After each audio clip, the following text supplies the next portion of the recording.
Hi everyone, I'm Jasmine from Westwood Primary School. Today, I'm going to share about how I use Nearpod in my Chinese language classroom and how it supports assessment for learning. This is the overview of content. We are going to look at the various functions in Nearpod, a few lesson samples on how it can support AfL, and the students' responses in my classroom. Currently, I'm teaching Primary 3 and Primary 6. Therefore, there will be a few lesson samples for these two levels. These are the content media and activities that you can add in your lessons. For today, I'm going to focus on the use of the few most popular activities in Nearpod: Draw It, Matching Pairs, and an all-time favorite of the pupils, Time to Climb. So, in a typical classroom scenario, if you find a teachable moment where you want to test the pupils' understanding, you may choose to add an activity on the spot for the pupils.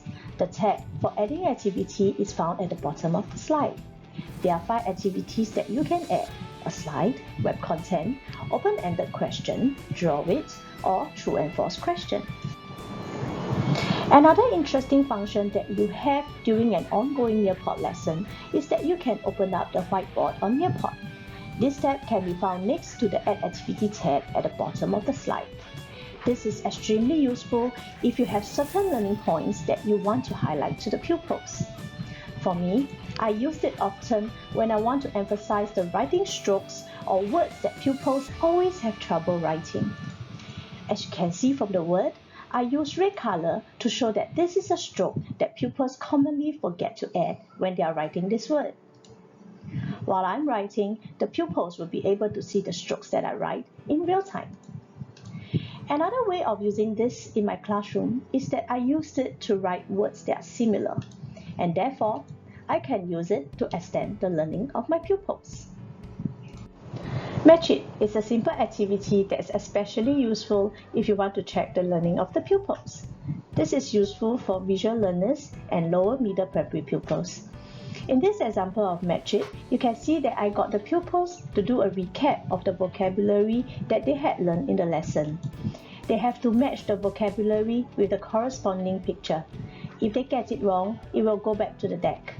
At the end of the activity, the pupils will know the number of tries they did to get the correct answers. After that, the pupils may choose to review their answer or to continue with the lesson.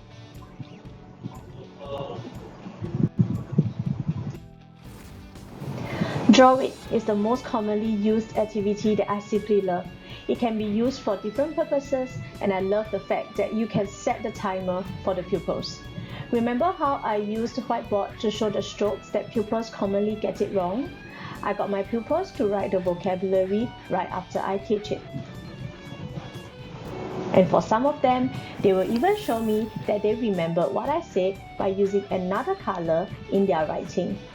As I can see their responses right after they submit, I am able to point out errors on the spot. And if they have time, the pupils even get the opportunity to rewrite. However, if time is up, no worries. At the end of the activity, I will still be able to review their answers at a glance. As I click on Share, I can share the pupils' responses with the class and do a class feedback with the pupils. Here's an important point to note for feedback. If your pupils are not comfortable with sharing their responses with the rest, you may click on the Hide Student Name at the right bottom of the slide, and the names will not be shown.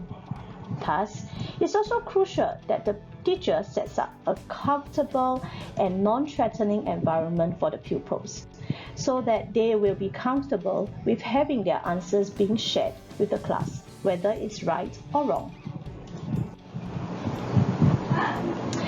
Another way of using the Draw It function is how we can make pupils' thinking visible. In the first example, the pupils was asked to draw the feelings of the character in the story.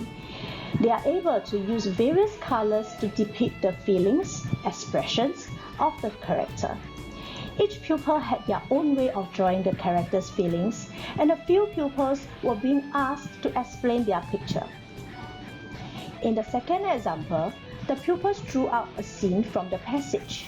With the descriptive words used in the passage, you can see that some of the pupils managed to draw very intricate details, like how the umbrella is tilted to one side and how heavy the rain is. This is the favorite activities for the pupils. They always look forward to this and will request to play it again whenever we start this. What's good about this time to climb is that it allows us to review the lesson with the pupils through gamification. The best part now is that you can pause between questions for discussion. So normally, I will play the game twice. First time, I will pause the game so that I can clarify any doubts or questions.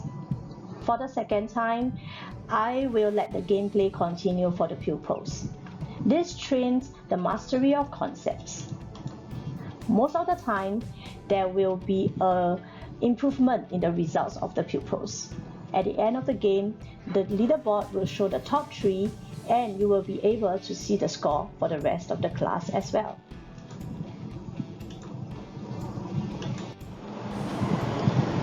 Here's another feature in Nearpod which will engage the pupils tremendously.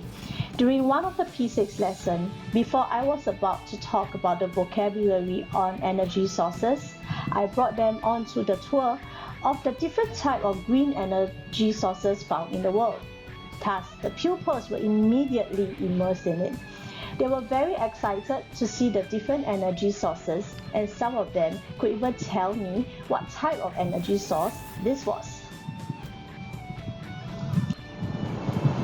If you want to retrieve the report of the lesson, you just have to go to the report and download the responses of the pupils.